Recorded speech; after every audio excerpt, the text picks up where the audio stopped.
Na plantação, Douglas tentou ensinar o maior número possível de escravos a ler. Estes esforços foram rapidamente esmagados. Mas o pior para ele foi que havia desenvolvido uma atitude bastante rebelde, o que o dono de escravos chamava de impudência. Ele respondia a Old, questionava algumas de suas ordens e lançava mão de todas as artimanhas para conseguir mais comida. Old era conhecido por deixar seus escravos quase mortos de fome. Um dia, Old informou a Douglas que o estava cedendo por um ano a Mr. Eduardo Cave, locatário de uma fazenda vizinha com fama consumada de domador de negros jovens. Os donos de escravos mandavam para ele os mais difíceis e, em troca do trabalho gratuito, Cave arrancava deles, a pancada, até o último grama de rebeldia. Cave deu duro com Douglas e depois de alguns meses havia domado seu corpo e o seu espírito. Ele não desejava mais ler livros ou discutir com seus companheiros escravos. Em seus dias de folga, rastejava até a sombra de uma árvore e se libertava da exaustão e do desespero dormindo. Em um dia muito quente de agosto de 1834, Douglas sentiu-se mal e desmaiou. Quando se deu conta, Cave estava em cima dele, um pedaço de madeira na mão, mandando-o a voltar ao trabalho. Mas Douglas estava fraco demais. Cave o agrediu na cabeça, abrindo uma profunda ferida. Ele o chutou algumas vezes, mas Douglas não podia se mexer. Cave acabou indo embora, com a intenção de dar um jeito nele mais tarde. Douglas conseguiu ficar de pé, cambaleou até o bosque e de alguma maneira voltou para a plantação de Old. Ali ele implorou ao Sr. Old que o deixasse ficar, explicando a crueldade de Cave. Old não se comoveu. Douglas podia passar a noite, mas depois tinha de voltar para a fazenda de Cave. Retornando à fazenda, Douglas temia o pior. Ele disse a si mesmo que faria de tudo para obedecer a Cave e de algum modo sobreviver às próximas semanas. Nos estábulos onde devia estar trabalhando naquele dia, ele iniciava suas tarefas quando, do nada, como uma serpente, Cave entrou de mansinho, corda na mão. Ele investiu contra Douglas, tentando laçar a perna dele e amarrá-lo. Estava nitidamente pretendendo que a surra encerrasse de uma vez por todas as pancadarias. Arriscando-se a apanhar ainda mais, Douglas empurrou Cave e, sem agredi-lo, o impediu de enrolar sua perna com a corda. Naquele momento houve um estalo na cabeça de Douglas. Todas as ideias de rebeldia sufocadas durante meses de trabalho brutal lhe voltaram à mente. Ele não estava com medo. Cave podia matá-lo, mas era melhor ser derrotado lutando por sua vida. De repente um primo veio ajudar Cave e, vendo-se cercado, Douglas fez o que ninguém podia imaginar, deu um soco forte no sujeito e o derrubou no chão. Agredir um homem branco com toda a probabilidade o levaria à forca. Uma loucura guerreira tomou conta de Douglas. Ele devolveu os golpes de Cave. A luta continuou por 2 horas até que, ensanguentado, exausto e sem fôlego, Cave desistiu e voltou para casa cambaleando. Douglas só podia supor que Cave agora viria atrás dele com uma arma ou encontraria algum outro modo de matá-lo. Isso não aconteceu. Lentamente, Douglas começou a compreender, matá-lo ou puni-lo de alguma forma violenta era muito arriscado. A notícia de que Cave não tinha conseguido domar um negro desta vez, que tivera de recorrer a uma arma quando suas táticas de terror não funcionaram, ia se espalhar. A mera insinuação de que isso havia acontecido arruinaria sua fama por toda a parte, e seu trabalho dependia de um nome respeitado. Melhor deixar o selvagem escravo de 16 anos em paz do que se arriscar ao tipo de loucura ou reação imprevisível de que Douglas havia se mostrado capaz. Melhor deixá-lo se acalmar e ir embora quieto quando terminasse seu tempo de serviço. Pelo resto da estadia de Douglas com Cave, o homem branco não pôs a mão nele. Douglas havia notado que os donos de escravos com frequência preferem açoitar aqueles que são mais facilmente açoitados. Agora ele havia aprendido, jamais voltaria a ser submisso. Essa fraqueza só encorajava os tiranos a irem mais longe. Ele preferia se arriscar a morrer, devolvendo golpe por golpe com seus punhos ou sua inteligência. Interpretação. Ao refletir sobre este momento anos mais tarde em seu livro My Band and My Freedom, depois de ter escapado para o norte e se tornado um importante defensor do movimento abolicionista, Douglas escreveu: "Esta batalha com Sr. Cave foi um momento decisivo em minha vida como um escravo. Eu era um ser diferente depois daquela briga, eu havia chegado ao ponto em que não tinha medo de morrer. Este espírito me fez um homem livre de fato, enquanto continuava sendo um escravo na forma." Pelo resto de sua vida, ele adotou esta atitude guerreira, não temendo as consequências. Douglas ganhou um grau de controle de sua situação tanto física como psicologicamente. Ao arrancar de si mesmo o medo pela raiz, ele abriu possibilidades para agir, às vezes revidando abertamente, às vezes sendo esperto e ardiloso. De escravo sem controle, ele se tornou um homem com algumas opções e certo poder, que ele potencializou em liberdade real quando chegou a hora. Para controlar a dinâmica, você precisa ser capaz de controlar a si mesmo e suas emoções. Ficar zangado e sair dando chicotadas só vai limitar suas opções. E no conflito, o medo é a emoção mais debilitante de todas. Antes mesmo de alguma coisa acontecer, seu medo o coloca na expectativa, cede iniciativa ao inimigo. O outro lado tem infinitas possibilidades de usar seu medo para controlar você, para manter você na defensiva. Aqueles tipos tiranos e dominadores farejam sua ansiedade e ficam ainda mais tirânicos. Antes de tudo, você precisa perder seu medo da morte, das consequências de uma manobra ousada, da opinião dos outros a seu respeito. Esse momento único de repente abrirá perspectivas de possibilidades. No final, o lado que tiver mais possibilidades para a ação positiva tem maior controle. 5. No início de sua carreira, o psiquiatra americano Milton H. Erickson, 190180, notou que havia inúmeras maneiras para os pacientes controlarem seu relacionamento com o terapeuta.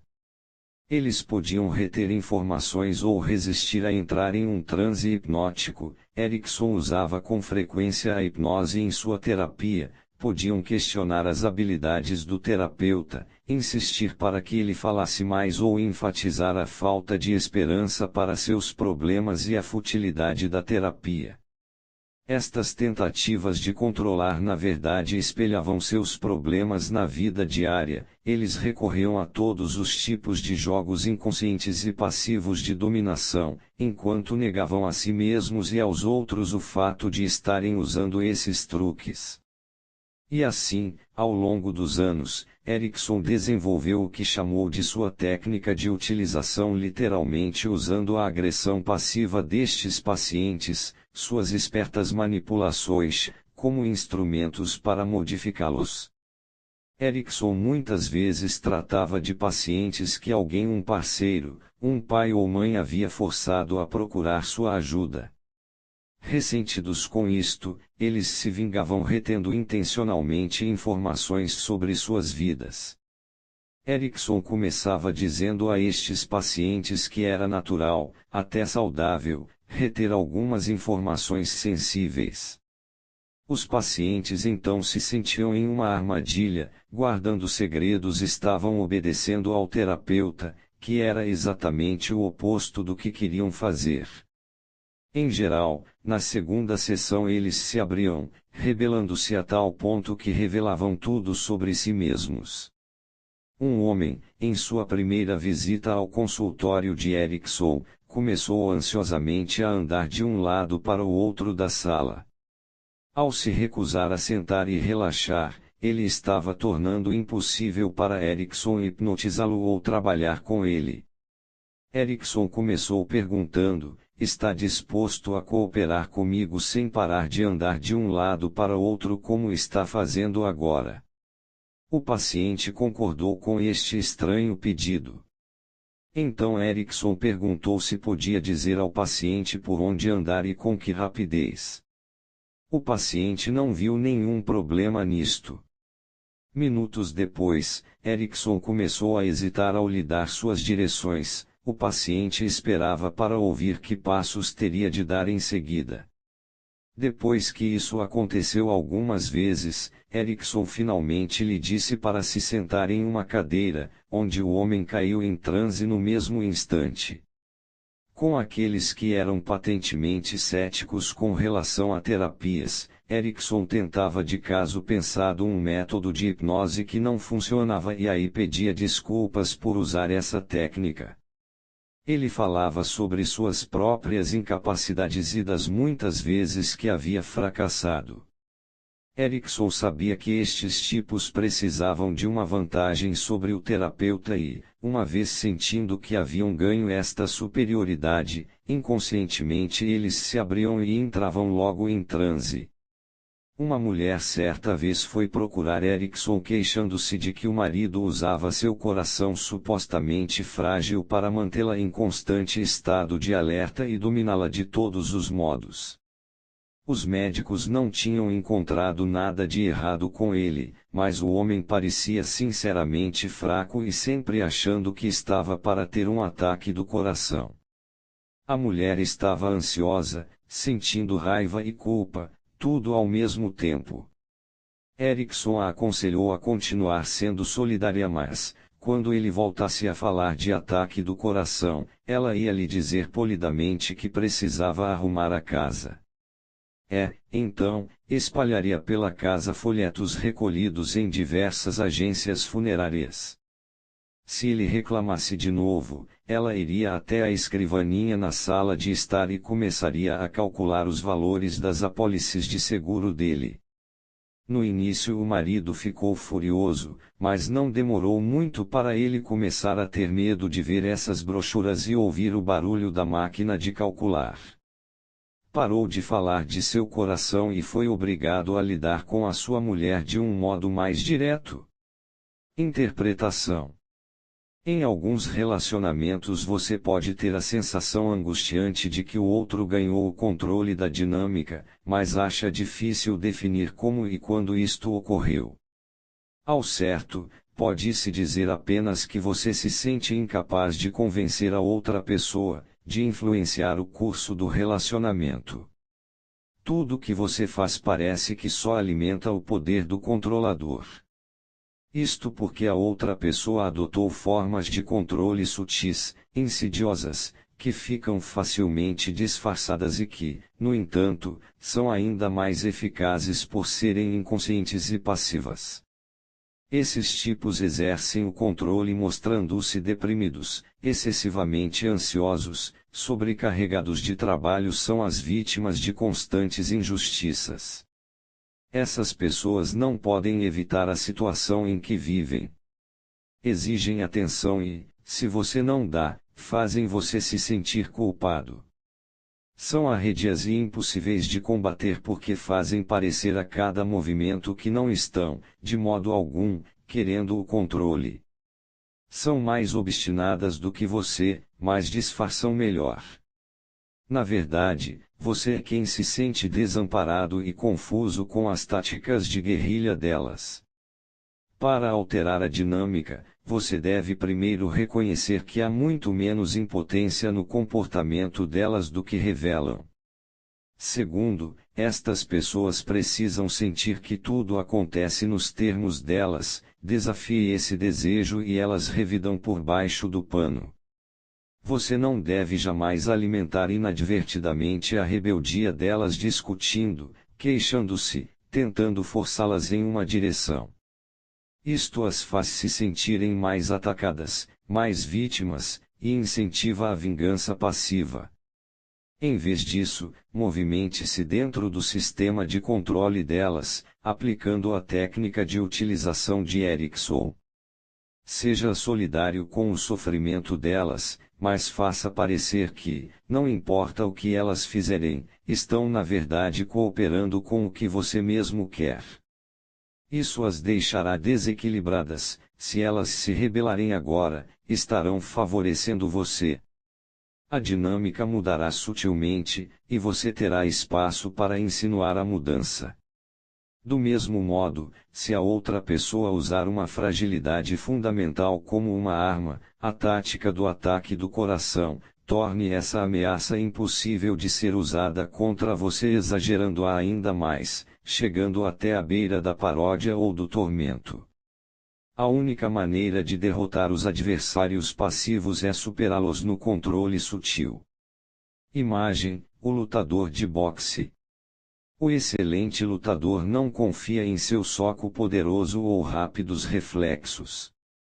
Pelo contrário, ele cria o ritmo que lhe convém para a luta, avançando e recuando no passo que ele define. Ele controla o ringue, movendo seu adversário para o sentear ou, para as cordas, aproximando-o e afastando-o de si mesmo.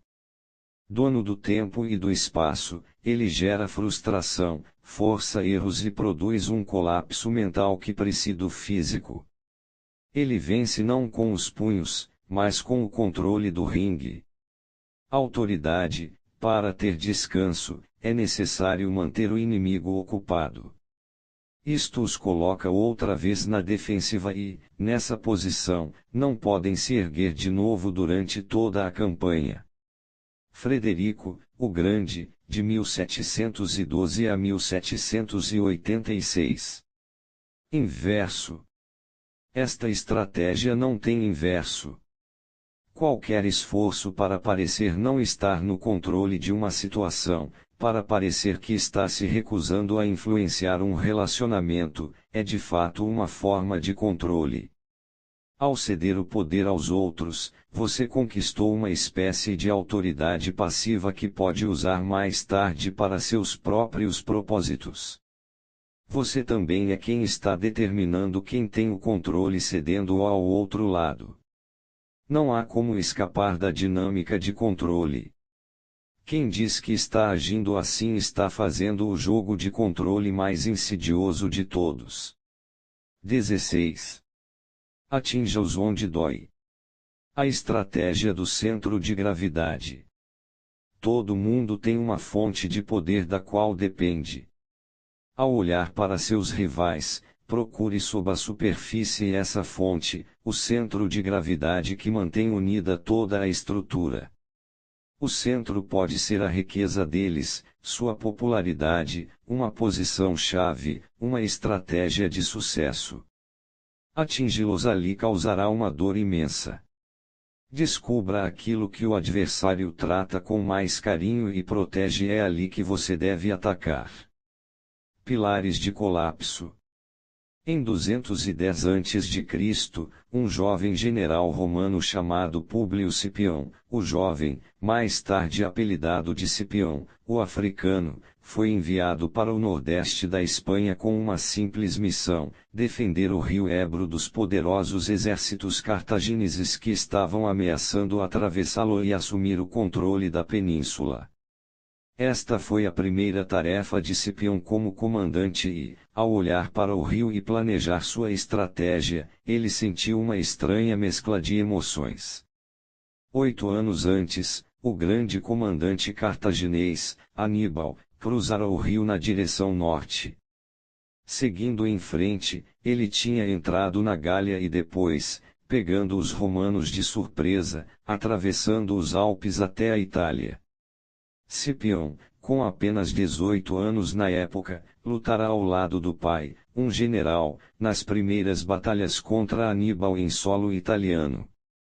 Tinha visto com seus próprios olhos a perícia norte-africana em combate. Aníbal manobrara seu pequeno exército com brilhantismo, aproveitara ao máximo sua superior cavalaria e, com inesgotável criatividade, conseguira constantemente surpreender os romanos e lhes infligir uma série de derrotas humilhantes, culminando no virtual extermínio das legiões romanas na Batalha de Cannae, em 216 a.C. Tentar estar à altura da sagacidade de Aníbal, Cipião sabia, era inútil.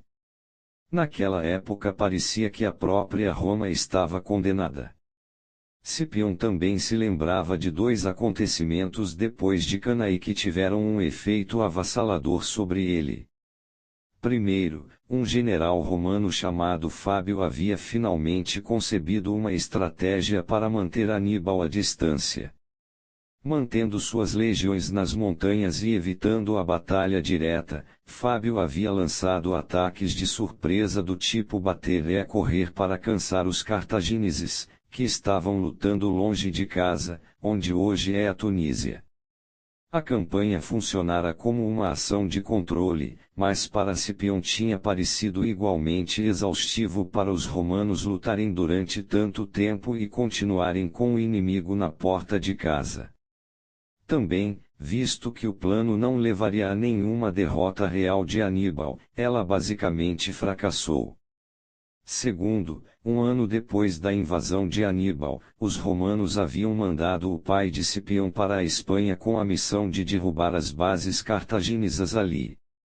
Cartago tivera colônias na Espanha por muitos anos e enriquecera com as minas espanholas. A Espanha era usada como um campo de treinamento para seus soldados e base para a guerra contra Roma.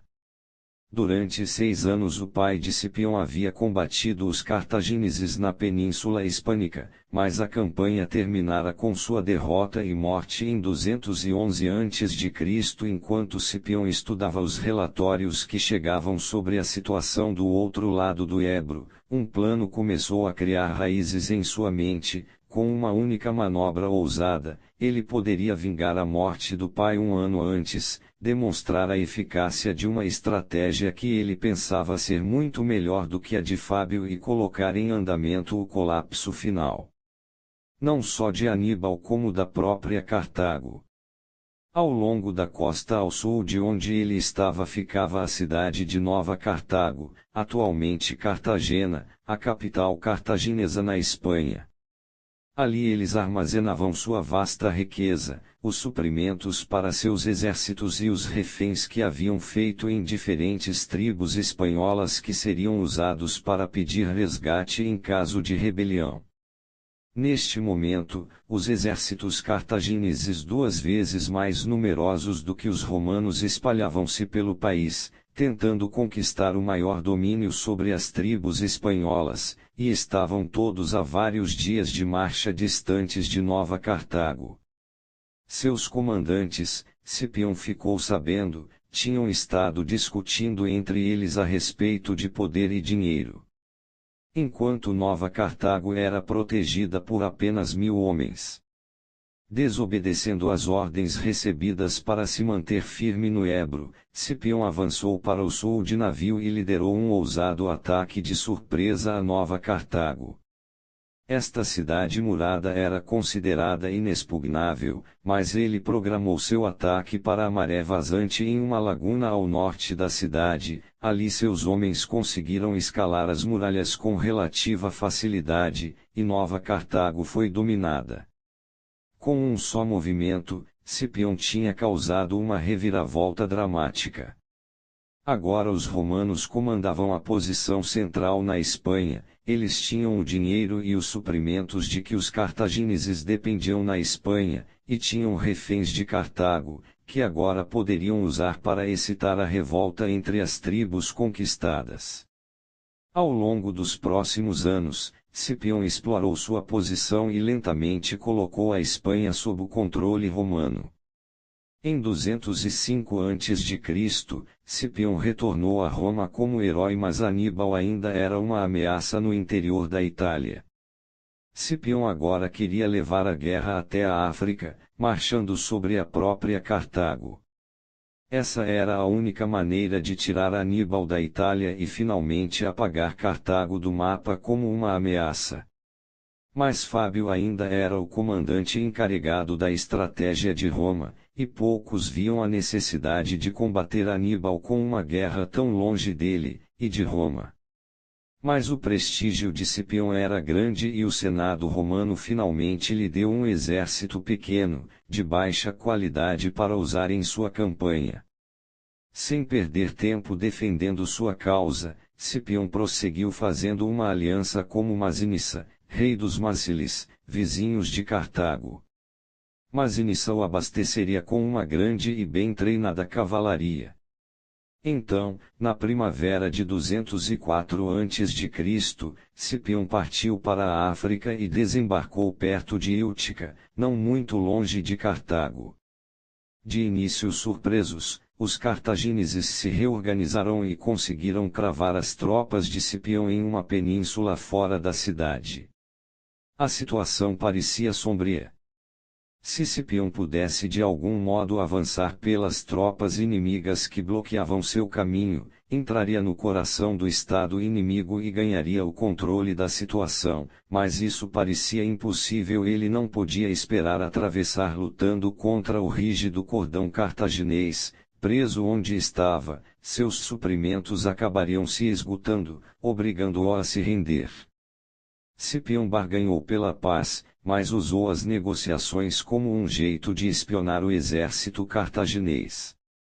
Os embaixadores de Cipião lhe disseram que o inimigo tinha 2 acampamentos, um para seu próprio exército e o outro para seu principal aliado, os Númidas, que era bastante desorganizado, um enxame de cabanas de junco. O dos cartagineses era mais ordenado, mas construído com os mesmos materiais combustíveis. Durante algumas semanas, Cipião pareceu indeciso, primeiro interrompendo negociações, depois reatando-as, confundindo os cartagineses. Então, certa noite, ele atacou sorrateiramente o acampamento dos Númidas e ateou fogo.